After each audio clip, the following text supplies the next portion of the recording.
for some people, it can feel difficult to reach out or kind of intimidating. Do you have any tips for people looking to connect with others in the tech sector? Are there any sort of tech-specific ways of going about networking that might be different from other fields?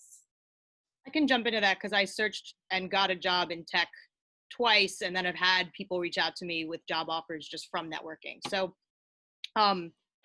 that is not to brag about my abilities in networking. It's just that I'm very curious naturally. I think a lot of people here are curious because we're all Rice alumni and affiliated with Rice. You're going to have so many people here who are curious. So when you show that curiosity, it's great.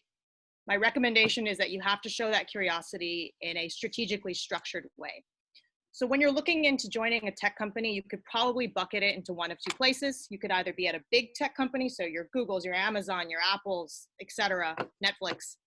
And then you've got startups, which can range from the tiny ones to the mid-stage ones like what I'm at. The reasons for why networking is important for either of those two categories is a little bit different. At a big tech company, it's important because it is so competitive to get into these companies that having somebody who can give you a lot of insights about what's going on at that company, what's important about that company, what's interesting about that role is important. And so you have to have a very strong hypothesis for the kind of role you might want to have at a larger company and test it by talking to people, by reaching out to people. And that may be people who work at that company or people who have that kind of job at another company so that you know a lot about the type of role you're going up against and the people you're going up against to get a role at one of those large tech companies. When it comes to a startup, you really need to show that you, to Ryan's point, you could do this job, that you can dig in, you can maybe contribute to an open source project. You need to show rather than tell, I would say, when it comes to getting a job at a startup, since it's so much more personal and the companies are smaller and they don't have the resources to screen you. So there's a really great technique that I learned called the briefcase technique, and I'll paste a link to a YouTube video about it.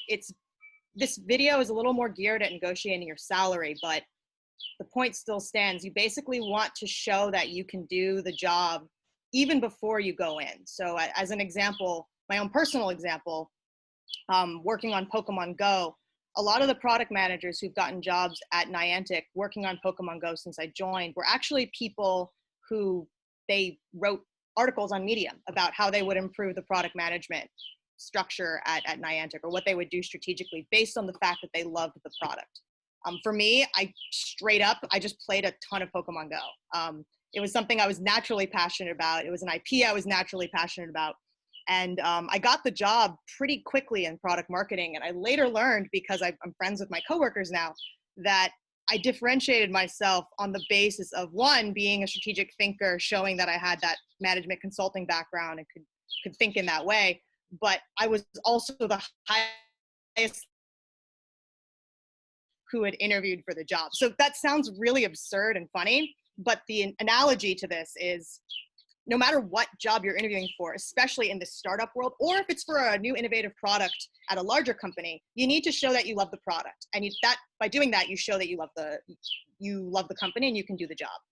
So for me, that was leveling up in Pokemon Go. But for you, that may be, I've used this cloud software for my networking efforts and I really love it. Or I've been investing in cryptocurrency all this time and I use Coinbase because it's so great in these ways, and here's what I wrote up about it and the things that I've learned by using your product. So that will differentiate you, and you learn those things by talking to people.